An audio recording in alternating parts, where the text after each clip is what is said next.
Meaning of dendritic. Dendritic. Dendritic. Dendritic. Dendritic.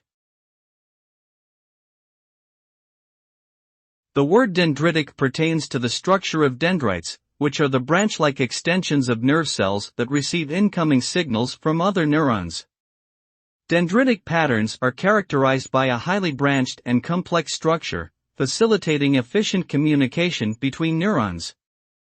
Additionally, dendritic spines are small protrusions on the dendrites which serve as sites for synapses, further increasing the neuron's capacity for communication. So, in summary, dendritic refers to the complex and highly branched structure of dendrites, which help facilitate communication between neurons.